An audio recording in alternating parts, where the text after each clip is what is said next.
जय श्री माता जी। मीरा शर्मा। मुझे तो गणपति खुले बैंक जब गई, इतना हम लोग थके थे, मेरा पेट भी एकदम गड़बड़ था। वहाँ जब हम लोग गए तो शाम को पहुँचे, नहाए धोए तो थे नहीं 3 दिन से।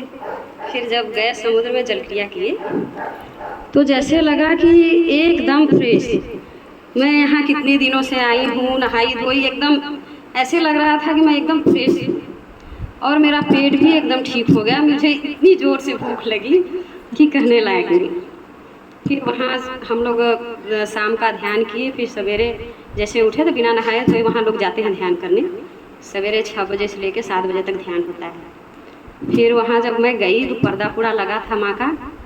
तो जैसे ही पर्दा उठा, मैं खड़े, सारे लोग खड़े हो गए माँ का स्वागत करने के लिए। मैं देखी माँ आके वहाँ बैठ रही हैं, जैसे लगा साड़ी का पल्लू ऐसे समेट रही हैं और सिंहासन पे बैठ रही हैं। तो मैं ऐसे की, क्या चक्कर तो नहीं आ रहा है मुझे। तो मैं माँ के चरणों में देखी तो चरणों में भी वैसी हलचल हो रही है।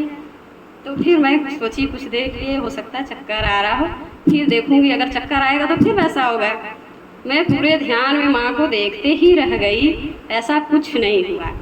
जब माँ का होता है ना कि ये टाइम है माँ का पूजा करने का, तो माँ उसी समय आके बैठती हैं। अच्छा। ये तो मैं जानती थी, लेकिन मैं देखी भी माँ को सिंहासन पे आके बैठते हुए। और हर्ष भी जो बड़ा पूजा था, क्रिसमस पूजा में भी चरण में कुछ देखे थे माँ के। बताइए बताइए। गणेश जी और हनुमान जी को देखा था। माँ का जो चरण था बहुत बड़ा, उसमें तो बहुत डिजिटल लगा था ना, बहुत बड़ा बड़ा सब दिखाई देता है। हाँ हाँ हाँ। तो ये देखा तो भैया से लगा बताने कि भैया मैं ऐसे ऐसे देखा। तो क्या तुम पागल हो, कुछ नहीं देखे। फिर उसके बाद आया तो कहे हाँ सही बात है, तुम देखे होगे, मैं तो तुमको चिढ़ा रहा था। हमें तो माँ के चरणों में बहुत अच्छा लगता है। और माँ ने तो पूरी मेरी ज़िंदगी ही बदल दी। मैं इतना परेशान रहती थी, इतना बीमार रहती थी कि कहने लायक नहीं। जैसे लगता था ना दवाई काम कर रहा, ना दुआ काम कर रहा।